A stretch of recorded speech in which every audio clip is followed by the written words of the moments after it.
유진 씨. 네. 오늘 생생캠프 세 번째 시간이죠? 네네. 첫 번째, 두 번째 진행해봤는데 어떠셨어요? 제가 리포팅은 처음이어서 많이 떨리기도 했었는데요. 이렇게 생생캠프에 뭐 이름에 맞듯이 제가 이렇게 직접 찾아가서 캠프가 어떻게 지금 구성되고 일을 하고 있는지를 직접 찾아가서 보게 되니까 너무 뜻깊은 시간이었던 것 같습니다. 주위 사람들은 뭐라고 그럽니까? 주위 사람들이요? 네. 저랑 같이 일하시는 네. 분들이요? 뭐 어땠냐고 물어보시는데 제가 그냥 재밌었다고 이렇게 말씀드렸습니다. 뭐 본대로 카메라에도 잘 나온다고 그런 얘기 하셨어요?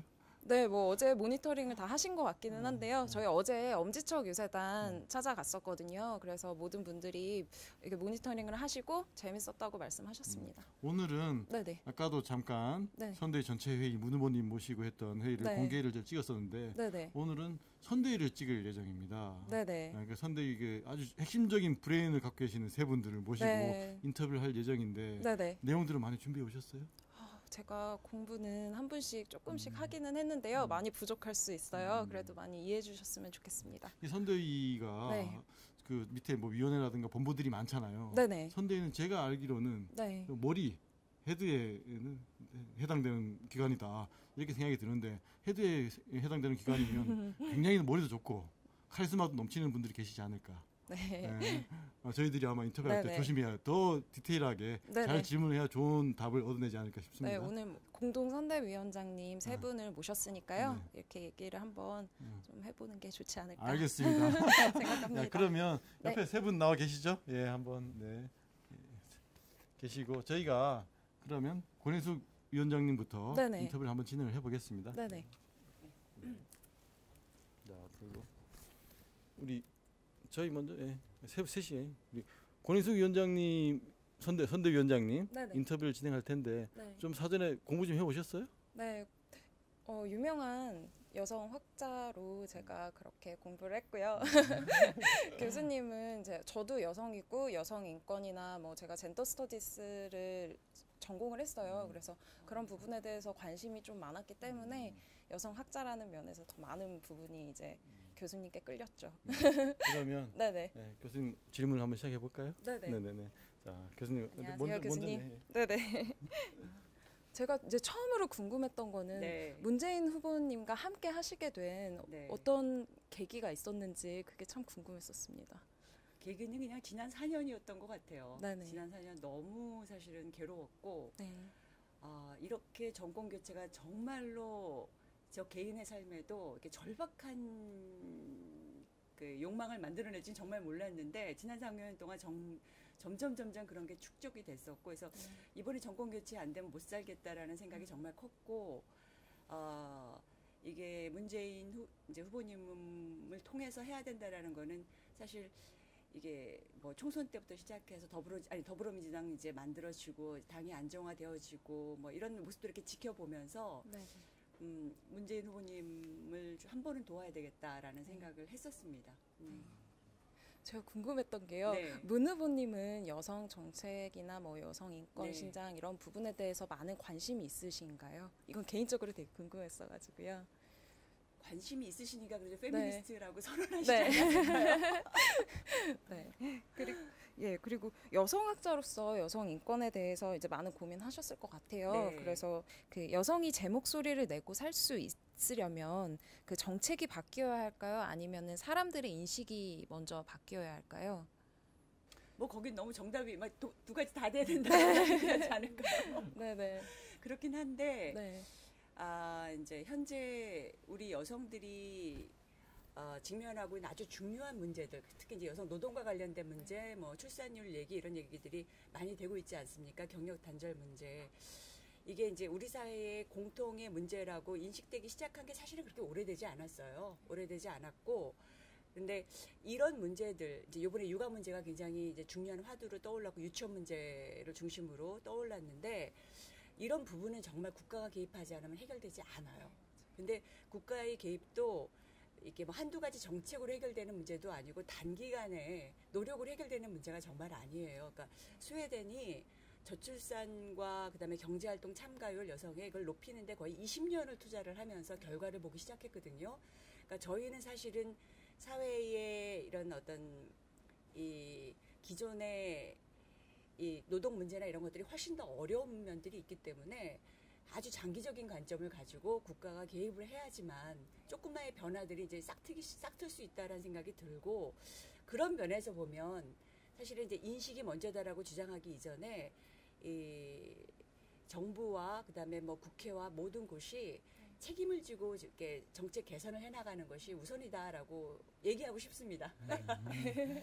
그 안철수 후보가 단설 유치원에 네. 대해서 얘기한 걸 갖고 네. 제2의 박근혜 최순실 사태다 네. 이렇게 말씀하셨잖아요. 네. 그 부분에 대해서 좀 구체적인 얘기 좀 듣고 싶습니다. 사람들이 특히 이제 여성들이 가장 분노했던 거는 그 얘기를 그 사설 유치원 이제 원장 모임에 가서 주장을 했다라는 것에 대해서 가장 좀 이렇게 분노하셨던 것 같아요. 그러니까 이 문제를 어떤 관점에서 바라볼 것인가에 대한 기본 태도가 잘못됐다라는 것에 사람들이, 그러니까 여성들이 가장 많이 분노했던 것 같고요. 그리고 어느 관점에서 이 문제를 바라보는가에 대한 이제 이 사람들의 요구는 일단 이제 아이와 그다음에 부모님과 그다음에 이제 거기서 일하는 유치원 교사들, 이 관점이 서 있어야 되는데 그 관점을 전혀 제대로 보여주지 못했죠. 전혀 보여주지 못했고, 그리고 이제 우리나라 사실 이 어린이집도 마찬가지입니다만 이 단설 유치원이나 이렇게 국공립 유치원의 비율이 절대적으로 작은 나라고, 그리고 어떤 그 OECD 국가 비교해서도 굉장히 낮은 나라에 속하거든요. 10%가 안 되고 뭐 이제 이렇게 얘기가 되니까. 그래서 그런 차원에서 이제 이 문제를 해결해 나가는 데는 그 전 국민들이 이렇게 분노했던 그 관점이 저는 굉장히 옳다고 생각해요. 그러니까 누구의 이익을 반영하려고 하고 있는가라는 것에서 문제를 직시하고 거기에서 분노하고 그 대안을 이제 이 각 후보에게 요구하고 이랬던 그 흐름이 참 잘 만들어졌다라는 생각이 들고, 이제 최순실, 박근혜 얘기는 아까도 말씀드렸지만 누구의 관점에서 바라보고 누구의 예의를 반영하려고 하고 있는가에서 저는 안철수 의원이 굉장히 큰 실수를 후보가 굉장히 큰 실수를 했다라는 생각이 들고, 그 큰 실수는 단순히 그때 상황이 좀 잘못 만들어져서 판단의 미스가 아니라 근본적으로 이 문제를 어떻게 바라보고 있고, 아니면은 이제 전반적으로 앞으로도 여성 문제를 어떤 관점으로 바라볼 것인가에서의 이 근본적인 결함이 나타났던 게 아닌가라는 생각이 듭니다. 혹시나 배후에 추측컨대 네. 이제 뭐 사립 유치원이라든가 그쪽 이해 집단이 있지 않을까. 아니 그거는 뭐 이해 집단이 있는 게 너무 드러나지 않았나요? 사실 그 문제를 아까도 말씀드렸지만 사설 유치원 원장 모임에 제일 먼저 가서 얘기한다라는 거는 사실 말이 안 되죠. 말이 안 되죠. 예. 자, 그러면 그 지금 선대위를 많이 다니시잖아요. 지방도 네. 다니시고. 네. 선대위 활동을 어떤 걸 좀 하고 계시는지 일단 시청자들 굉장히 궁금해하시는 것도 있습니다. 어떤 활동을 좀 하고 계시나요? 뭐 이것저것 요구하는 건 다 하고 있는 것 같은데 일단 이번에는 열심히 돕겠다라는 마음을 가지고 있고, 근데 저는 뭐 사실 이 지역 기반이나 뭐 이런 걸 갖고 있는 국회의원도 아니고, 그래서 활동의 폭이 그렇게 넓은지는 잘 모르겠습니다. 근데 저 차원에서 그냥 요구되는 거는 다 하겠다라는 것에서 뭐 홍보 활동이라든가 아니면 이제 뭐 선대위 참여라든가 이런 것들 인터뷰나 뭐 하여튼 필요하다고 여겨지는 건 다 하고 있고, 그다음에 이제 여성과 관련해서 이제 여성들의 지지를 모으는 데서 필요한 뭐 집필 활동이라든가 뭐 이런 그 지지를 모으는 활동들 다 하고 있습니다. 해보니까 어떠세요? 힘들거나 어려운 점은 없습니까? 별로 저는 잘 맞는 것 같지는 않습니다. 어떤 부분이요? 그러니까 이렇게 대중들한테 많이 나서 본 경험들이 없었어요? 없죠. 네. 없고 그렇게 뭐 제 몸에 잘 맞는 옷이라는 생각은 사실 잘 안 들고요. 근데 이제 항상 그럴 때마다 지난 4년 동안 너무너무 정권 교체를 원했던 이 저의 삶의 그 아주 절박한 욕망, 절박한 어떤 바람, 그거를 다시 바라보면서 그냥 합니다. 자, 그럼 마지막으로 그럼 왜 이렇게 문재인 후보여야만 하는가? 그 당위성을 좀 듣고 싶습니다. 많이 말씀하셨겠지만.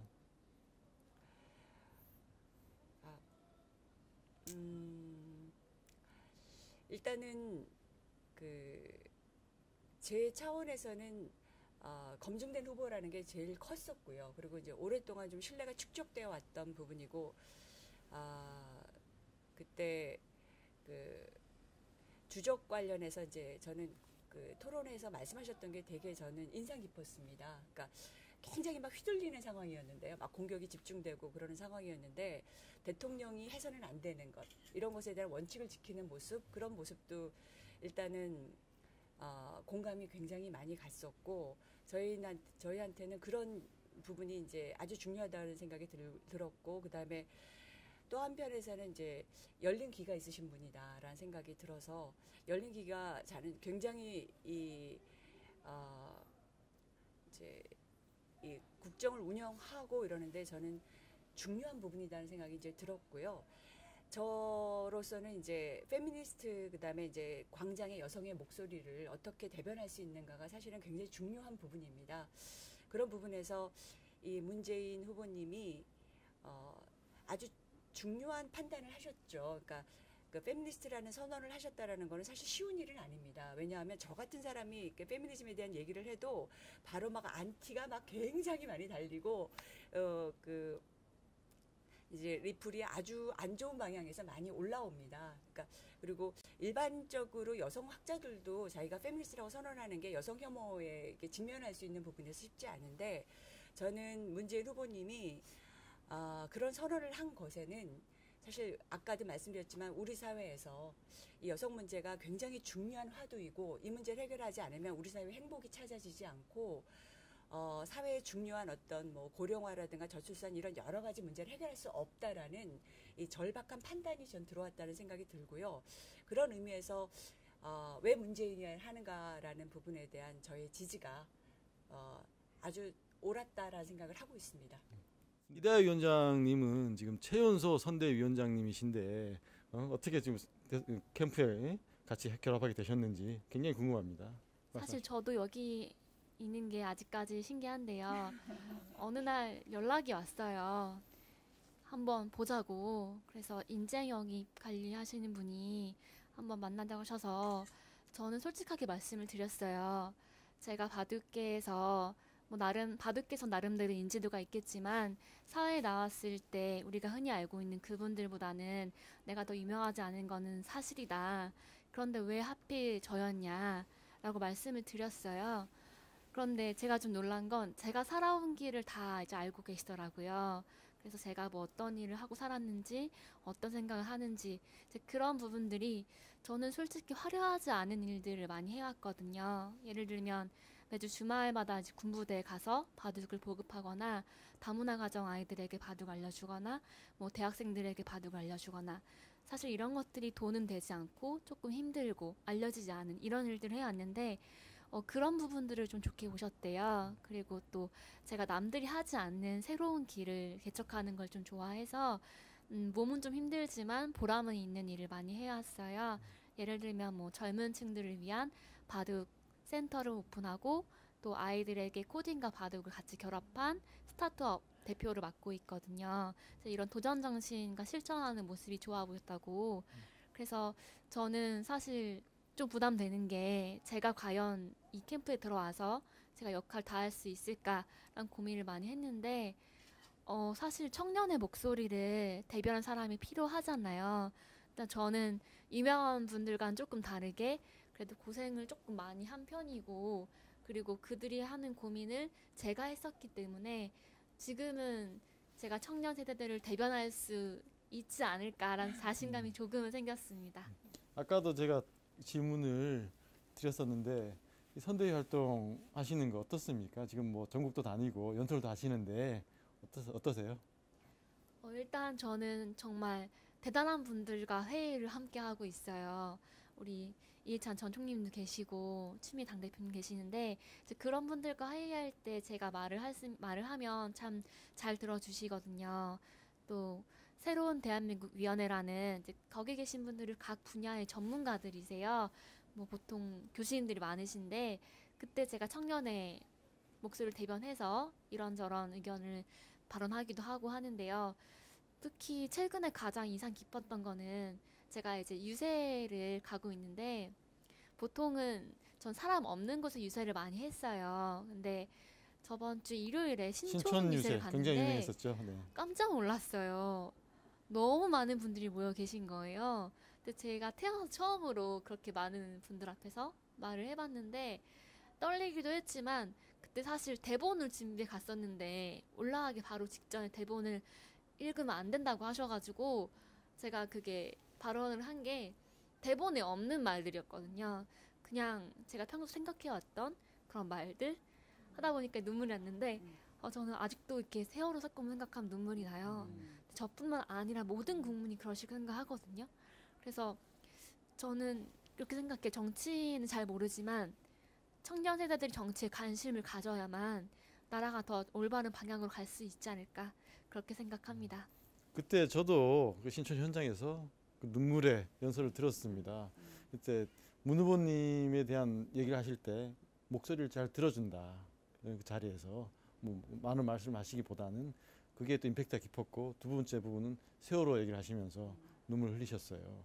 굉장히 저도 그 가슴이 찡하고 저도 뭐 그 세월호하고 촛불 집회 한 번도 빠지지 않고 나갔던 사람인데 그 생생한 그때 뭐 감정을 그 많은 국민들한테 얘기하는 것들을 보고 아주 뜨거웠고 현장 분위기도 정말 좋았습니다. 그 이후에 그 신촌 유세를 듣고 난 이후에 주위 사람들 분위기는 좀 어떠셨는지 좀 듣고 싶습니다. 일단 저는 개인적으로도 그 많은 사람들에서 제가 울 줄은 몰랐기 때문에 조금 부끄러워할 줄 알았는데 주변 사람들이 오히려 진심이 느껴졌다. 그러니까 너가 이제 그런 식으로 생각하는지 몰랐다. 뭐 대부분 좋게 봐주셔서 늘 감사합니다. 우리 유진 씨는 네, 이다혜 선대위원장님한테 얘기를 듣다 보니까 저도 약간 뭉클해져가지고 네. 카메라 돌면 네. 저도 이다혜 위원장님 말씀을 듣다 보니 너무 뭉클해져서 네. 저는 뭐 이미 제가 뭐 생각했던 거 다 질문을 해주셨기 때문에 여기서 그냥 청년에게 메시지 한 번만 남겨주세요, 위원장님. 사실 저는 정치에 정말 전혀 관심이 없었거든요. 근데 이제 정치에 관심을 가지고 알면 알수록 우리 청년 세대가 정치에 관심을 가져야지만 우리에게도 더 좋은 세상이 열리게끔 생각을 많이 했어요. 예를 들어서 우리가 2007년 대선 때 20대, 30대 투표 비율이 20대는 50%가 안 됐고요. 30%는 겨우 55점을 간신히 넘었어요. 그런데 2012년 대선 때 투표율이 많이 올랐거든요. 그리고 우리 지금 아시겠지만 우리 더불어민주당의 제일 공약이 일자리입니다. 청년을 위한 공약을 볼 수 있을 것 같은데요.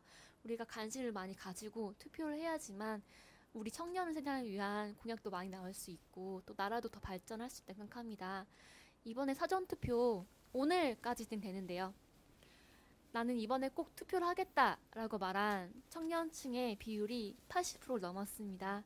저는 우리 20대, 30대 그 약속 지켜주실 거라 믿고요. 새로운 대한민국을 위해서 꼭 투표해 주시길 부탁드립니다. 자, 그럼 청년의 대표로서 그때 뭐 신촌에서도 말씀하셨지만은 우리 문 후보님의 장점을 청년들 입장에서 청년들에게 한번 연설 부탁드리겠습니다. 조금 더 정리되셨겠죠 이번에는? 저는 지금 우리나라에 필요한 대통령은 권위적이지 않은, 독선적이지 않은 다른 사람의 말, 특히 약한 사람의 말을 들어줄 수 있는 그런 사람이 대통령이 되어야 된다고 생각합니다. 제가 직접 만난 문 후보님은 자신의 말보다는 타인의 말을 들어줄 줄 아는 분이셨고요. 또 저는 무엇보다 이분이 정말 신뢰할 수 있는 어른이구나 라는 생각을 하게 되었습니다.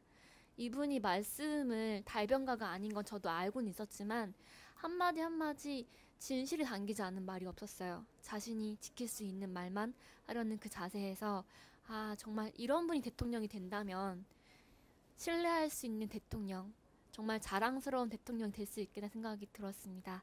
마지막으로 제가 드리고 싶은 말씀은 저는 이 선거가 10년 뒤에, 20년 뒤에도 역사서에 남을 선거라 생각하거든요. 그때 우리가 투표한 그 한 표 한 표가 여러분 자신에게도 또 우리의 자녀에게도 부끄럽지 않은 그런 한 표가 되었으면 좋겠습니다. 저는 제 자식에게 엄마는 정말 자랑스럽고 후회하지 않는다 하고 말할 수 있을 만한 그 투표를 하도록 하겠습니다. 네, 고맙습니다. 네. 네. 바로 질문 드리겠습니다. 네. 지금 선대위에서 굉장히 많은 정책들을 집행하고 또 수집하고 계시잖아요. 지금 가장 크게 이슈가 되는 선대위 정책이 어떤 것들이 있습니까? 지금 우리 이다혜 위원장이 얘기하신 일자리 만들기, 특히 젊은이들 일자리 만들기 이 부분이 가장 중요한 선거 공약이고요. 또 이제 어르신들을 위해서는 그 아주 지금 쥐꼬리만큼 연금을 주지 않습니까? 그걸 30만 원으로 끌어올리겠다는 약속하고 제일 어려운 것이 치매를 국가가 책임지겠다는 거거든요. 어느 집이나 어르신이 치매에 걸리면은 온 집안이 다 거기에 노력을 해도 참 힘듭니다. 그래서 이제는 국가가 책임을 지는 그 치매 관리 이 부분들이 중요한 공약이죠. 저희가 이제 이해찬 선대위원장님을 평가하기에는 김대중 노무현 대통령까지 대선에서 승리로 이끄셨고 이제는 제3기 민주정부를 창출하기 위해서 문재인 후보를 돕고 계시는데 소회가 어떻습니까? 예, 아까 권인숙 위원장님이 말씀하신 것처럼 우리가 이제 그 노무현 대통령 이후 이명박, 박근혜 두 분한테 이제 나라를 맡겨 보니까 나라가 아주 그냥 우리가 예상했던 것보다 훨씬 더 나라가 퇴보를 했어요. 민주적으로도 막 퇴보를 했고 경제적으로는 뭐 바닥을 치다시피 했고 남북 관계도 완전히 단절되고 외교도 파탄이 나고 뭐 4대강부터 시작해서 이렇게까지 국가를 망가뜨릴 수 없을 정도로 어려워졌거든요. 그게 고스란히 국민들에게 피해를 오기 때문에 저도 정말 큰 책임감을 느끼는 것이 정권을 노무현 대통령에 이어서 재창출을 했어야 되는데 그러지 못해서 여기까지 왔다라고 하는 자괴감도 많이 들고 그래서 어떻게든지 이번에는 문재인 후보를 대통령으로 만들어서 나라를 바로 세우겠다. 나라를 나라답게 만들겠다. 그런 일념으로 지금 열심히 하고 있습니다. 그러니까 김대중 노무현 정권을 승리하는데 일익을 담당하셨고 근데 지금도 문재인 후보 대선 승리를 위해서 3기 민주정부 수립을 위해서 뛰고 계시잖아요. 승리 아이콘이신데 승리 확신하십니까? 선거라고 하는 거는 승리라는 개념으로 보는 건 아니고요. 네. 저는 어떻게 하냐면 나라를 위해서 내가 무엇을 할 것인가 이것을 그 후보 차원에서 당 차원에서 국민들에게 약속을 하고 그것을 실천하는 하나의 과정이라고 봅니다. 이제 외형상으로는 다른 후보들하고 경쟁하는 뭐 승리하는 것 같지만 본질은 들어가면은 국가를 위해서 내놓는 공약, 정책 이거를 어떻게 실천해 나가느냐. 그러기 실천하기 위해서는 반드시 승리해야 되는 것이요. 승리하기 위해서 정치를 하는 게 아니고 이 약속을 이행하기 위해서 승리하는 겁니다. 약속을 이행하다 보면 승리는 자동적으로 찾아오는 그렇죠. 거다. 예. 그러니까 이해찬 선대위원장님이 이렇게 약속을 이행하다 보면 당연히 승리는 올 것이다. 지금처럼. 나라를 책임지겠다는 약속을 하지 않습니까? 네. 그 약속을 반드시 실천해야 되잖아요. 네. 그러려면 반드시 이겨야 된다고요. 네. 네. 그 결과지 그 본질은 약속과 실천입니다. 그러니까 제가 말씀드리는 건 이해찬 선대위원장님이 뛰고 있으니까 결과는 찾아올 것이다. 이렇게 확신하시는 거죠? 제가 뛰니까 찾아온 건 아니고 승리 아이콘이지 않습니까? 우리 문재인 후보가 지금 말씀들 하시는 것처럼 그 인내심이라든가 소통이라든가 이런 거는 김대중 대통령만큼 그 깊어요. 깊고 또 열정은 막 손이 부르틀 정도로 뛰어다니면서 하는 열정은 노무현 대통령보다도 더 열정적입니다. 그러니까 그런 열정과 인내심이 합쳐져서 이제 문재인이라는 대통령이 이제 탄생하는 거거든요. 그래서 그런 후보를 우리가 가지고 있다라고 하는 게 굉장히 자랑스럽고 이번엔 당도 아주 일사불란하게 여기에는 좀 선대에는 원래 당에 있던 분들도 있고 새로 캠프에 참여하신 분들도 있는데 두 분들이 아주 그 통합이 잘 돼가지고 전국적으로 당이 일사불란하게 잘 움직여요. 오늘도 후보가 그 점에 대해서 굉장히 그 고맙다는 감사의 말씀을 하시던데 저도 대선을 여러 번 치러봤습니다만 이번처럼 이렇게 일사불란하게 그 잘 움직이고 열심히 하는 건 처음 봤습니다. 그래서 그런 힘이 있기 때문에 제가 보기에는 국민들에게 뭐라고 그럴까요? 좀 다른 캠프에 비해서 훨씬 더 진실하고 성실하고 그 절실한 그런 모습을 보여주기 때문에 크게 승리하리라고 봅니다. 지금 뭐 결과적으로는 이제 문재인 후보의 힘이다라고 말씀하셨는데 그러면 또 힘을 모아주는 선대위원들의 힘도 크다 이렇게 말씀해 주셨고 그 아까도 선대위 회의에서 2012년도에서는 문재인 후보가 그 전폭적인 지지를 받지 못하고 좀 외로웠다라는 식으로 말씀하셨고 이번에는 굉장히 많은 도움을 주셔가지고 정말로 힘을 받아서 선거운동을 하고 있다 이렇게 말씀하셨습니다. 그건 어떻게 보십니까? 예, 12년도는 제가 당대표였었는데 저쪽에서 당대표 후보에서 단일화를 요구하면서 저를 맞으면 퇴진을 요구해서 불가피하게 그때 제가 선거를 지휘를 못했습니다. 그러고 나서 이제 이게 보니까 정말로 선거가 막 혼란스러워가지고 당의 중심이 없어지니까 혼란스러워가지고 선거를 아마추어로 이제 치렀죠. 저는 선거에 관해서는 우리나라에서 제일 경험이 많은 사람인데 그 선거를 제가 지휘를 못하다 보니까 그 아깝게 이제 졌죠. 근데 이번에는 그래도 제가 처음부터 이제 그 제가 당 대표는 아니지만 후보하고 당 대표하고 협의를 해서 그 선거 캠프에서 직접 참여해서 하겠다 하고서 이제 참여해서 지금 하고 있는데 결과적으로 그 좋은 성과가 나올 것 같습니다. 그건 이제 뭐 선대위의 정책일 수도 있고 현안 문제일 수도 있는데 지금 SBS 가짜 뉴스가 굉장히 뭐 폭발적으로 국민들한테 이슈가 되고 있고 가짜 뉴스라는 게 판단이 됐잖아요. 당 차원, 선대위 차원에서 어떻게 대처를 할 예정이신지. 예, SBS에 대해서는 이제 항의 방문을 해서 사과를 받아냈고요. 또 이제 그럼에도 불구하고 다른 캠프에서는 그렇게 오보라고 인정하고 사과한 뉴스를 가지고 자꾸 선거에 악용을 하고 있지 않습니까? 그래서 그 부분에 대해서는 저희가 이제 형사고발 조치할 준비를 지금 하고 있고요. 선관위에 대해서도 이 부분에 대해서 빨리 조사를 해서 명백한 이건 불법 선거 운동이거든요. 그 점에 대해서 제재 조치를 하도록 선관위를 방문해서 요구를 할 생각입니다. 저희가 보기에는 전혀 그렇지 않은데 그 홍준표 후보는 그 대선 토론에서 그 이해찬 선대위원장께 상황이라며 좀 폄훼하는 발언들을 했습니다. 그거 들었을 때 좀 어떠셨어요? 저는 뭐 그런 말 평생 듣고 살았는데 폄훼는 아니지 않아요? 본인이 폄훼는 아닌가요? 그 제가 보니까 그런 사람들은 우리나라의 그 정치를 해서는 안 되고 더군다나 보수 그 정당의 대표를 해서는 안 되죠. 보수라고 하는 건 좀 그 생각이 뭐랄까 좀 완고하고 전통적이고 그러면서도 품위가 있어야 되는 거거든요. 그래야 보수로서 인정을 받지. 제가 본 정치인 중에서 제일 천박한 정치인이거든요. 그 본인 말투도 그렇고 자세가 우선 진지하지가 않잖아요. 그런 사람들은 공인을 해서는 안 됩니다. 선대위원장님으로서 그 이제 며칠 후면은 결과가 나오잖아요. 전 국민의 몇 퍼센트 득표를 문 후보님이 얻으실지 한번 예측을 한번.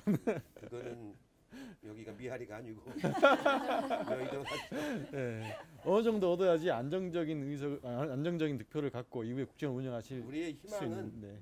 우리의 희망은 지금 우리 의석이 120석이기 때문에 과반이 안 되지 않습니까? 그러면서도 정부를 이끌어 가야 되기 때문에 국민들이 과반이 넘는 지지를 보여줌으로써 국민의 힘으로 맞으면 다른 당과의 협치라든가 소통이 잘 될 수 있도록 이렇게 해주기를 저희는 희망을 하고 있는데 지금 5명이 유력 주자면 5명이고 나머지가 또 10명이 또 있지 않습니까? 그래서 그렇게 많은 후보들한테서 중에서 50%를 넘긴다는 건 그렇게 쉬운 일은 아니거든요. 그래서 가능한 한 국민들에게 저희가 이제 그 기대하는 거는 50%를 꼭 넘겨주셨으면 정말로 고맙겠습니다. 지금 며칠 안 남았습니다. 네. 사전 선거 운동은 오늘 마무리가 되고 그러니까 뭐 3, 4일 남았나요? 8일까지 오늘까지 나흘 남았습니다. 네. 먼저 투표위원회 위원장이시기도 예. 하시거든요. 그러니까 그래서 그 남아 있는 기간 동안 어떤 전략을 좀 갖고 계신지. 지금은 이제 공약도 다 제시를 했고 유세도 이제 이제 거의 다 이제 한 번씩 다녔고 텔레비 토론도 다 끝났고 우리가 보여줄 수 있는 건 거의 다 이제 끝났습니다. 문제는 이것을 얼마만큼 국민들에게 말하자면 믿을 수 있게끔 만드느냐.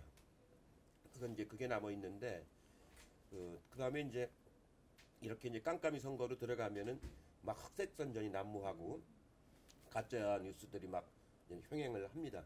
이런 걸 어떻게 잘 대응하느냐. 그런 부분이 남아 있고요. 심지어는 아주 나쁜 경우는 고의적으로 교통사고를 일으키기도 합니다.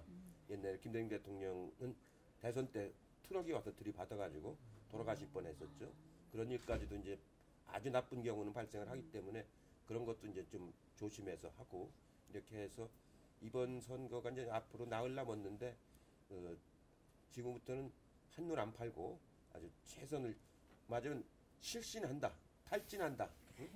선거가 끝나는 날 탈진한다. 그러는 마음으로 이게 진인사 대천명이다 이렇게 가야 됩니다. 저 뭐 유진 씨는 우리 선대위원장님한테 네. 여쭤볼 거 없나요? 먼저 투표위원회 위원장이시기도 하셔서 제가 보니까 이제 지역별로 봤더니 전남 다음으로 세종시가 높더라고요. 그래서 굉장히 뿌듯하실 것 같아요. 예, 세종시는 젊은 사람들이 많이 와서 사는 도시예요. 네. 전국에서 그 31.5세로 네. 제일 젊은 도시입니다. 그렇기 때문에 그리고 학력이 굉장히 높습니다. 학력이 아주 높고 그런 도시라서 따로 선거운동을 안 해도 네. 본인들이 이제 알아서 이렇게 판단할 정도로 정치 의식도 아주 높은 그런 지역인데 이번에도 보니까 그 도시 지역에서 네. 가장 그 사전 투표율이 높거든요. 아마 네. 이대로 가면은 30%도 넘어갈 것 같아요. 세종시는. 네. 그래서 상당히 고무적입니다. 네. 그래서 오늘이 사전 투표 마지막 날이잖아요. 네. 그래서 사전 투표를 좀 하자 이렇게 한번 시청자분들한테 말씀. 예, 그 대통령 선거에서는 처음으로 사전 투표가 이번에 실시가 되는데요. 예, 연휴가 많고 징검다리 연휴가 많기 때문에 놀러도 가고 싶고 이렇게 그럴 텐데 사전 투표 먼저 하고 엄지척하고 그러고 놀러 가시기 바랍니다. 자 이제 마지막 멘트입니다. 우리 문 후보님의 장점을 강조해서 대국민 메시지 한번 부탁드리겠습니다.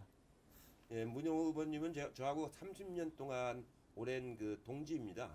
그 같이 지켜보고 같이 살아왔던 아주 동지로서 정말로 그 진실하고 그 따뜻한 사람입니다. 그리고 아까 말씀드린 것처럼 이 거짓이 없고 이 소통을 잘하고 굉장히 겸손한 그런 분이고 어떻게 보면은 국가를 위해서 자기를 이제 거의 몸을 던졌다고 이렇게 생각하고 아주 성실하게 하는 분이기 때문에 저희가 뭐라고 할까요? 정말로 같이 모시고 일하면서도 제가 배울 점이 참 많은 그런 훌륭한 분이십니다.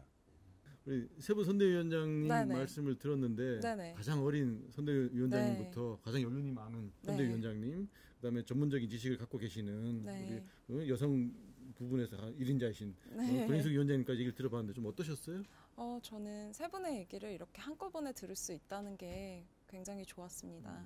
제가 뭐 사석에서 만나뵐 수 없잖아요. 그래서 여러 가지 얘기를 들을 수 없을 수 있는데 이렇게 제가 직접 와서 이렇게 얘기도 드려보고 제가 질문도 할 수 있어서 굉장히 재밌었습니다. 굉장히 많은 선대위원과 위원장님들이 계시는데 네네. 이 세 분만 봐도 네네. 그분들의 힘과 파워가 네네. 얼마나 크고 위대한지, 네네. 그리고 그 파워를 받아 안아서 우리 문 후보님께 네. 문 후보님이 더 힘을 얻어서 네네. 현장에서 더 정말 열심히 국민들을 만나는 네. 기본도 힘이 되지 않았나. 네. 그리고 국민들이 그걸 믿고 지지를 보내고 국민 속에서 문 후보님이 당당하게 쓰지 않을까. 그리고 네. 엄지척 1번이 엄지척. 당선이 꼭 되는 네. 그런 발판이 되지 않을까 싶습니다. 네. 하여튼 여기 세 분 선대위원장님 고맙습니다. 네. 고맙습니다. 수고하셨어요. 네, 감사합니다. 고맙습니다. 네, 고맙습니다. 네. 하여튼 현장에서 저희가 계속 열심히 네. 뛰고 건강 잃지 마시고 네, 뵙겠습니다. 네. 든든한 대통령 문재인 나라를 나라답게 엄지척. 다시 한번 할게요. 시작. 든든한 대통령 문재인 나라를 나라답게 엄지척.